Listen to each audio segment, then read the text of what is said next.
Hai teman writers, welcome back. Selamat datang bagi yang baru di channel ini. Semoga kita semua sehat selalu ya. Kembali lagi di Sabtu Review. Di sini kita nggak hanya sekedar mereview buku untuk tahu isi atau ceritanya aja, tetapi kita mengambil teknik-teknik kepenulisan yang ada di buku tersebut untuk nanti bisa kita pakai di dalam proses kreatif kepenulisan kita ya teman writers. Untuk teman writers yang kemarin udah lihat live di Facebook aku, pastinya udah tahu apa yang akan kita bahas di sepanjang bulan Juli ini. Apalagi kalau bukan novel seri romantis dari KMC Publisher. Ini dia. Oke, aku ingin mengoreksi sesuatu ya. Kemarin waktu di live Facebook aku bilang KMC. Setelah aku dengar-dengar kan kayaknya itu salah ya, karena KMC itu kan singkatan dari Komunitas Menulis Cerdas. Masa C-nya dibaca jadi bahasa Inggris? Mungkin aku terpengaruh dengan kata publisher yang yaitu yang bahasa Inggris itu tadi ya. Padahal sebenarnya KMC aja bilangnya. Atau sebenarnya apa sih yang betul, KMC atau KMC? Oke, nanti kita langsung tanya aja sama foundernya, yaitu Kak Siti Al-Muhajirin ya. Nah, bagi teman writers yang memang ingin bergabung dengan Komunitas Menulis Cerdas, langsung aja gabung ke grupnya. Aku sudah letakkan media sosialnya di description box ya, baik Facebook dan juga Instagramnya. Aku ucapkan terima kasih banyak kepada KMC Publisher yang sudah memberikan aku ini seri romantisnya, dan masih banyak lagi seri-seri lain yang akan menyusul ya teman-teman. Jadi ditunggu aja. Sekarang kita bahas dulu seri romantisnya. Nah, sekarang ini aku kemarin kan bingung nih, sampai aku cap-cip-cup kembang kuncup aja lah mana yang duluan dibaca, karena sepertinya semua sangat menarik ya. Tetapi kemudian pilihanku jatuh kepada yang perdana kita bahas adalah memiliki 3 alasannya. Yang pertama, penulisnya kemarin komentar di dalam live Facebook aku, sehingga aku teringat-ingat akan beliau, kata-katanya. Kemudian judulnya, yaitu judul ini adalah nama sesuatu. Nanti nggak ini lagi ya, nggak penasaran lagi kalau aku bilang ya kan. Jadi pokoknya ketika aku menuliskan novel aku Disguise ini, aku juga meriset hal tersebut. Jadi aku sangat tertarik. Kemudian yang ketiga, ini nggak bisa disembunyikan lagi sih, karena aku tertarik karena novel ini membahas tentang retrokognisi, ya kan? Retrokognisi yang selama ini juga menarik perhatian aku, apalagi kalau bukan Chrysanthemum. Ini dia novel yang akan kita bahas. Nah, penulisnya adalah Sekar Setyaningrum. Nah, judulnya tadi Chrysanthemum ya, Sekar Setyaningrum. Bagi teman writers yang ingin tahu atau ingin menggali lagi lebih banyak atau kepoin tentang penulisnya, langsung aja ke medsosnya ya. Juga sudah aku letakkan semua alamat media sosial penulisnya di description box. Jadi katanya ini merupakan novel kedua beliau. Jadi novel perdananya itu telah digarap, telah terbit di tahun 2016, dan ini novel terbarunya terbit di KMC Publisher. Dan seperti yang aku katakan tadi, jika ingin menerbitkan buku di penerbit ini KMC Publisher, penerbit India, tetapi kita lihat dulu ini kualitasnya bagaimana. Coba didengarkan sampai habis ya. Pertama, ini kita lihat dulu book performance-nya. Nah, book performance-nya kalau teman writers lihat di sini, seperti yang aku katakan di live Facebook kemarin, ini suasananya autumn, dimana ini memang mengambil salah satu setting di dalam cerita ya. Nah, untuk teknis penampilan bukunya sendiri, ini judulnya Chrysanthemum. Menurut aku ya, ini aku memang kurang mengerti seni artistik dari peletakan layout atau cover buku, tetapi menurut aku kalau misalnya judul itu hal pertama kali yang memang memotivasi kita membaca untuk dilihat pertama kali ya ketika melihat sebuah buku. Dan ini menurut aku judulnya terlalu kecil, atau memang mau menonjolkan yang namanya ini ilustrasi wajah yang memang sangat siluet wajah yang di dalamnya ada gambaran tentang Bulgaria dan sepasang kekasih gitu ya. Jadi ini memang mungkin karena ingin memunculkan yang namanya ilustrasi itu tadi, sehingga judulnya kecil. Tapi kalau bisa menurut aku ini agak diperbesar sedikit. Dan kemudian ketika kita membukanya, wow, luar biasa. Tada! Suka sekali aku dengan halaman ini. Halaman pertama yang sepertinya menyambut kita dengan sangat hangat ya. Ini adalah logo romantis series dari KMC Publisher, dan ini merupakan cover booknya juga ada di sini. Suka sekali aku di bagian ini, menambah eksklusivitas dari bukunya, sangat eksklusif dan mewah ya, seperti ini. Jadi aku suka sekali, dan kemudian layoutnya juga rapi, tetapi memang marginnya sangat kecil sekali, lebar sekali seperti ini, dan juga tulisannya kecil, dan ini aku tahu ini adalah sebuah strategi ya, untuk menurunkan, untuk memanjakan kita juga sebagai pembeli ya teman-teman, supaya dengan buku kualitas sekeren ini, kualitas bukunya keren, ini bisa nanti langsung pegang sendiri ya. Kalau beli sendiri nanti nggak percaya sama aku, pegang aja sendiri. Dan bukunya ini sangat keren sekali, kualitasnya bagus. Mungkin strateginya supaya bisa kita jangkau ya, harganya tetap bisa kita jangkau, itu dengan cara mengecilkan tulisan dan juga melebarkan margin ya. Ya, yang paling penting kalau misalnya matanya kayak aku yang nggak terlalu sehat, coba baca buku ini dengan lampu baca, jadi supaya untuk terbantu ya, karena memang ini kecil-kecil. Dan jangan lupakan kacamata bagi yang matanya memang sudah bermasalah seperti aku ini. Nah, karena ini bukunya dari penerbit, aku tuh gini ya, sayang kali lah nggak ada tanda tangan dari penulisnya. Masih ngangan-ngangan kayak gitu pas buku buka. Ternyata telah terjawab angan-anganku itu semuanya. Terus jadi tanda tangan asli dari penulisnya itu telah terprint di sini, walaupun memang ya masih berkurang lah ya taste-nya dibanding dengan asli langsung coretan tangan dari penulisnya, tapi cukup terobati ya teman writers. Jadi semua kita bakalan dapat tanda tangan penulisnya karena sudah terprint di depan sini gitu. Keren sekali. Cara mengenai judul Chrysanthemum tadi, dan aku katakan Chrysanthemum ini adalah bunga yang memang kemarin itu aku juga sudah riset karena keperluan aku untuk menulis novelku sendiri, Disguise itu tadi ya. Makanya kemudian pilihan aku jatuh ke ini duluan sebagai novel perdana yang akan kita review di seri romantis KMC Publisher ini. Nah, jadi memang ketika kita buka, kemudian bab-bab yang ada di dalam novel ini semuanya memang bertemakan atau diberikan judul-judul yang merupakan nama ilmiah dari bunga-bunga, ya kan? Untuk pertama aku membaca, aku juga aku langsung mencari nih, apa sebenarnya kaitan antara bunga-bunga ini dengan isi dari cerita.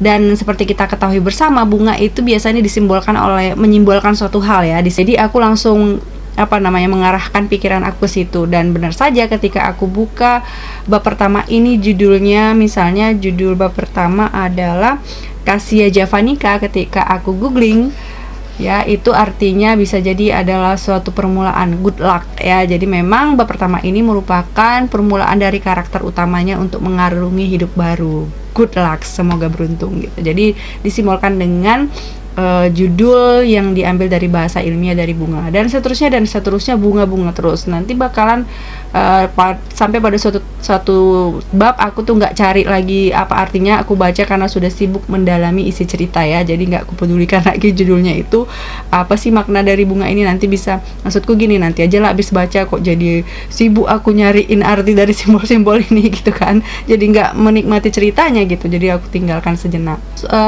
Nanti sebenarnya di 3/4 kita membaca novel ini, di 3/4 bagian novel ini kita baru tahu alasan penulisnya mengapa memberikan nama judul Chrysanthemum dan mengapa memberikan nama-nama bab itu tuh, nama ilmiah dari bunga-bunga gitu. Kenapa nanti ditemukan di 3/4 cerita di sini ya. Jadi ada nanti pokoknya teman-teman tahu sendiri. Nah, Chrysanthemum sendiri adalah bagian atau bab klimaks dari buku ini. Plotnya yang terklimaks itu judulnya Chrysanthemum.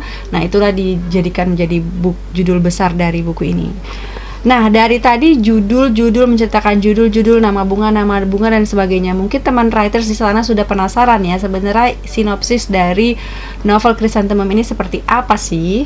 Ini adalah cerita tentang seorang bernama Amira Azalea. Amira ini patah hati melihat mantannya bernama Haris itu akan menikah dengan sahabatnya sendiri bernama Tafisa. Jadi ketika dia patah hati dan sakit hati melihat itu, dia kemudian langsung menerima tawaran dari bosnya untuk mutasi pekerjaan ke Bulgaria. Jadi di sana ada bank mereka juga, Nine Bank kalau nggak salah namanya ya. Jadi dia bekerja di sana di perusahaan yang sama gitu, tapi yang berada di Bulgaria, diterima. Nah, ketika dalam perjalanan di pesawat, ketika mau ke Bulgaria, dia ketemu dengan seorang dokter. Dari perkenalan itu kemudian nanti berlanjut, namanya Dimasta ya, nanti berlanjut mereka berkenal dengan secara alamiah, nanti akan perkenalannya berlangsung dan akan berhubungan dengan sangat dekat. Tetapi mungkin karena selama keberadaannya di Bulgaria sana, dia masih berusaha untuk melupakan si Haris ini tadi.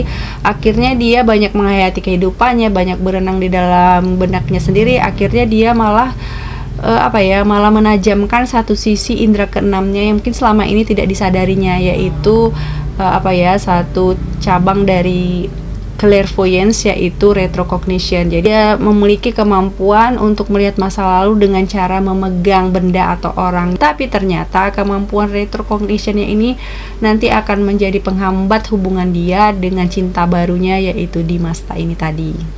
Sungai yang tenang dan dalam, kemudian dipagari hutan dan tebing menjulang seperti layaknya di Grand Canyon, atau kalau teman-teman pernah ke Sumatera Barat ya, di Lembah Arai. Nah, menurut aku beginilah gambaran dari gaya bahasa, gaya cerita, dan juga plot dari novel Chrysanthemum ini. Kenapa demikian? Dulu dengan gaya bahasa atau gaya cerita ya. Untuk sebagai gambaran teman-teman writers di sana yang mungkin pingin membaca buku Chrysanthemum ini gambarannya, gaya ceritanya itu metropop sekali. Metropop sekali. Artinya ini ditandai dengan banyaknya konflik-konflik yang terjadi itu ada di pekerjaan si karakter utamanya ini, si Amira tentunya, di bank ya, karena dia seorang banker. Tentu saja nanti banyak sekali settingnya itu ada di pekerjaannya, dan pekerjaannya ini bukan hanya tempelan tetapi berkelindan semua dengan logika, dengan konflik-konflik yang ada di dalam ceritanya itu sendiri. Jadi ini merupakan salah satu ciri utama dari yang namanya metropop. Dan kemudian di sini kita dimanjakan dengan negara Bulgaria. Di sini explore dari negara Bulgaria juga bukan tempelan, tetapi dengan maksimal dari oleh penulisnya tentang Bulgaria ini. Jadi bisa dikatakan menurut aku ini adalah sebuah cerita yang romantis, geografis, dan juga mengandung traveler gitu ya. Kenapa? Karena kita memang betul-betul diajak, semua sudut itu diambil, tidak disisakan sedikit pun, sehingga kita banyak tahu mengenai Bulgaria. Bagi teman-teman yang mungkin dari awal memang sudah ngefans sama negara Bulgaria, pasti akan dimanjakan dengan cerita ini. Tetapi bagi yang bahkan baru mendengar Bulgaria, baru ngeh Bulgaria dengan membaca cerita ini, pasti kita diajak berkenalan dengan cara yang asik ya, melalui buku ini. Kayaknya ciri-ciri cerita metropop ini berisikan dengan ini ya, kalau dari istilah ilmu bahasanya itu menggunakan banyak sekali code switching atau code mixing, yaitu pencampuran bahasa ya. Dalam hal ini pencampuran bahasa Inggris dan bahasa Indonesia. Jadi ini memang untuk menggambarkan strata atau untuk menggambarkan latar belakang dari karakternya, di mana memang karakternya merupakan orang dari menengah ke atas. Jadi ini pencampuran bahasanya sangat natural sekali, sesuai dengan latar belakang dari karakternya. Dan di sini tampak jelas sekali bahwa penulisnya itu menguasai bahasa Inggris ya, dan bahasa Inggris yang dipakai di sini luas, tidak bahasa Inggris yang kaku yang bahkan mungkin orang Inggris sendiri tidak pernah memakainya, tapi ini tidak ya, bahasa sehari-hari. Novel ini kurang ramah sama pembaca-pembaca yang mungkin tidak familiar dengan bahasa Inggris. Tidak, di sini semua bahasa Inggris itu tidak diberi footnote alias tidak diberi artinya ya. Jadi bagi teman writers yang memang mau belajar di sini, bisa belajar sekalian bahasa Inggris ya. Bagi yang memang yang punya kemampuan, yang males pasti males lah, udah seterusnya. Tapi kalau bagi yang punya keinginan belajar, justru ketika bahasa Inggris itu tidak diberi footnote, disitulah menuntut kita untuk melihat kamus, sehingga mau tidak mau kita jadi belajar bahasa Inggris. Ngomong-ngomong mengenai belajar, pokoknya di buku ini isinya banyak sekali ilmu.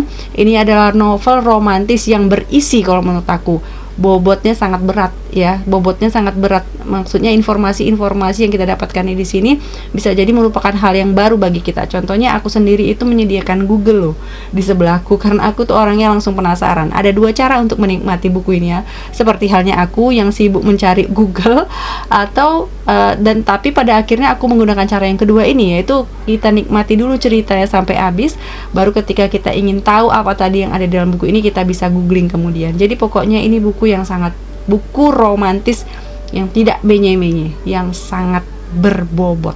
Nah, seperti aku katakan tadi, ini layaknya sungai yang tenang namun dalam. Plotnya juga kayak gitu, mengalir sangat tenang. Ini bukan untuk pembaca yang ingin plot yang kayak Arum Jeram ya, yang kayak sungai yang deras gitu ya, dengan bebatuan cadas, dengan arus yang sangat kencang. Enggak, ini adalah novel dengan plot yang sangat tenang mengalirnya.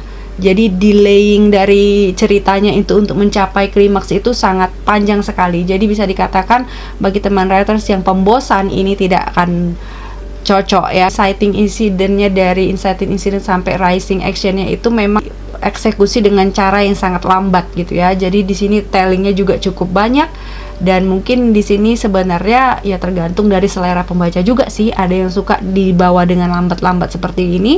Di sini pokoknya kita lebih banyak diajak berenang. Di awal-awal kita lebih banyak diajak berenang di kedalaman batin atau patah hati, rasa patah hatinya si Amira ini, dan bagaimana dia kemudian bertemu dengan sahabatnya si Faira ya, kalau nggak salah ya, sahabatnya Faira di Bulgaria sana.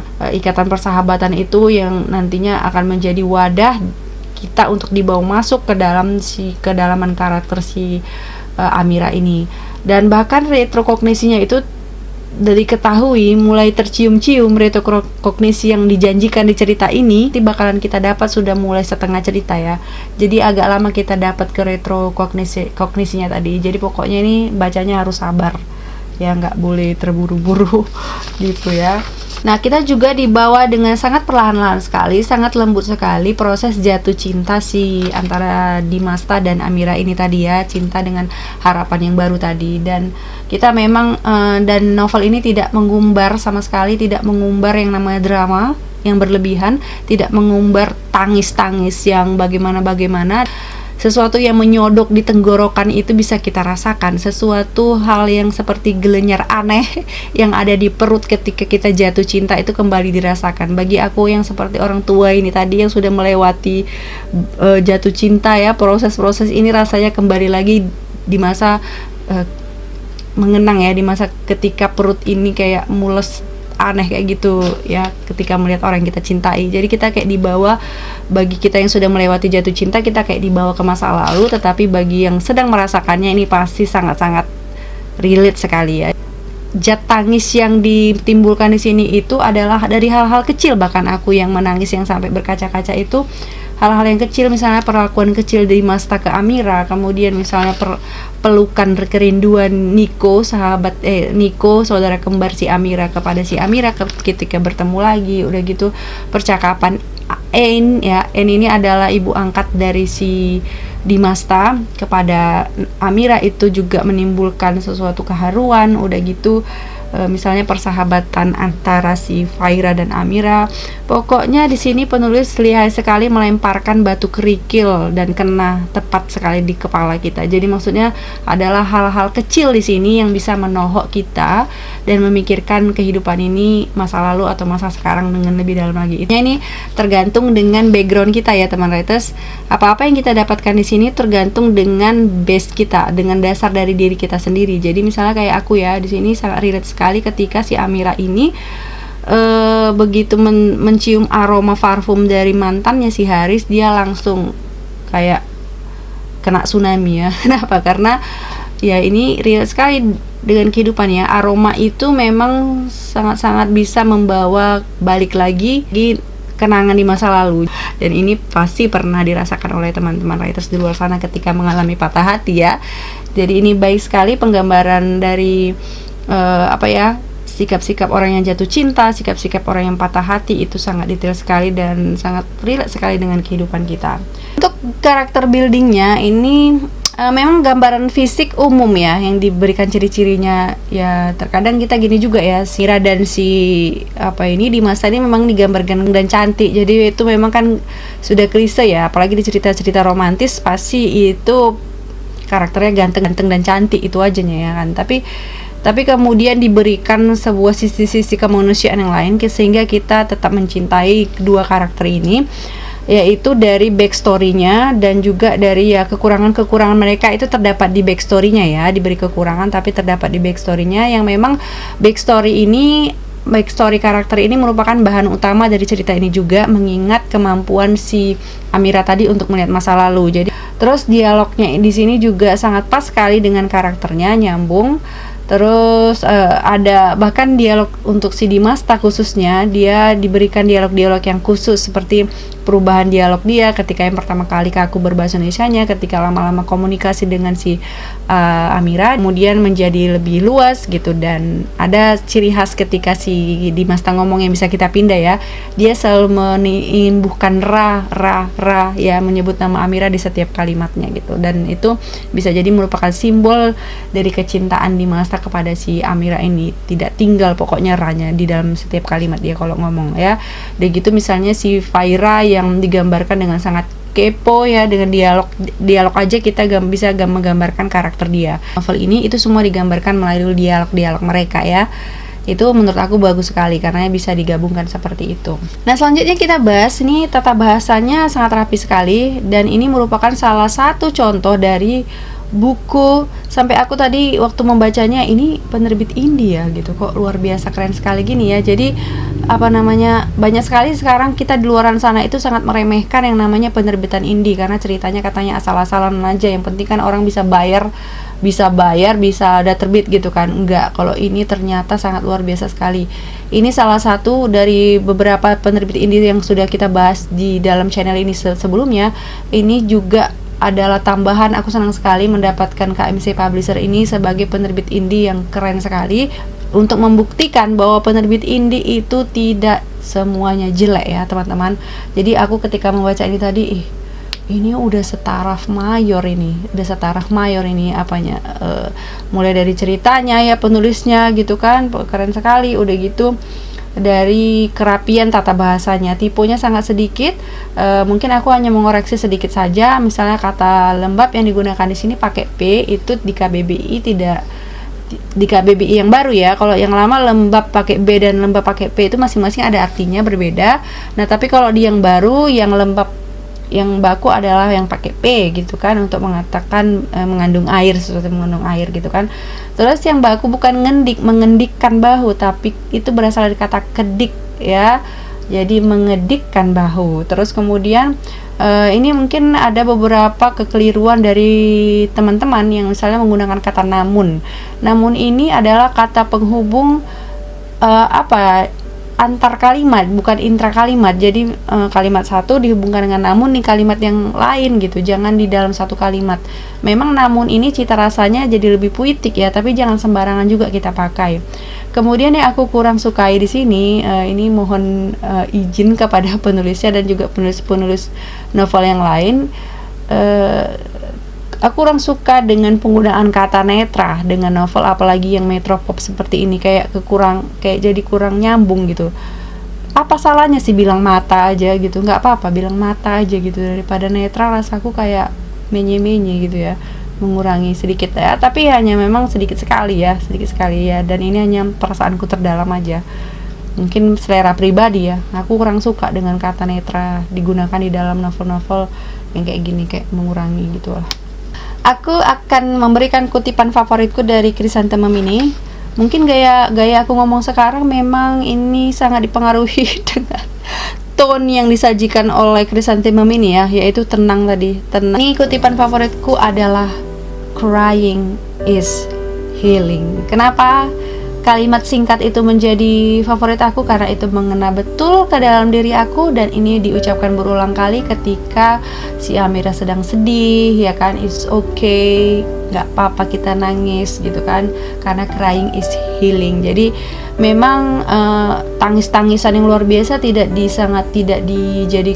dieksploitasi di buku ini, tetapi crying itu justru menjadi proses kita untuk sembuh dari luka-luka. Jadi teman-teman yang menyukai ketenangan, membaca novel ini dengan keromantisan yang alami, baca ini pasti keren sekali. Aku seperti ini tuh, tone-nya itu adalah memang terpengaruh oleh buku Chrysanthemum ini tadi ya teman. Terus ini sangat menyentuh hati sekali, touching your heart. Nah, aku jadi ikut-ikutan code switching deh. Nah, bisa beli di mana? Hubungin aja nanti di KMC Publishernya, atau di KMC Publishernya, atau di penulisnya ya, di Sekar Setyaningrum.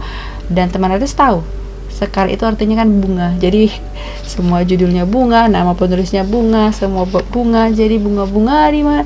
Ini adalah bunga-bunga di musim gugur. Ini merupakan video perdana kita dalam server romantis KMC Publisher. Nanti ketemu lagi. Ini ada 5 buku, sepertinya akan kita habiskan 1 bulan karena Sabtu cuma 1 hari ya. Apakah kita tambah hari? Teman-teman bisa komen di bawah ya, apakah kita tambah hari aja, apakah kita tambahin hari Minggu juga review, atau bagaimana, nanti bisa komen di bawah ya. Bagi teman-teman yang misalnya bukunya ingin aku review, langsung aja kirim pesannya di ramayantiasaragi@gmail.com. Udah gitu, kalau suka video ini jangan lupa like, comment, and share, dan jangan lupa juga subscribe dan tekan tombol loncengnya supaya kita bisa ketemu lagi di video selanjutnya nanti. See you everybody. Aduh, bawaannya memang berbunga-bunga ya, jadi aduh.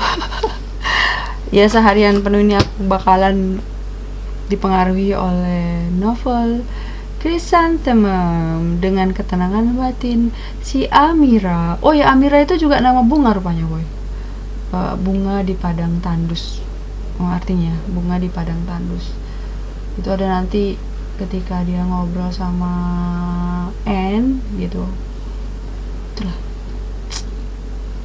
pokoknya romantisme di buku ini naluri ya, sesuai dengan apa yang pernah kejadian kita sebelumnya. Kalau kejadian kita sebelum di diri kita ya, apa aku ngelantur.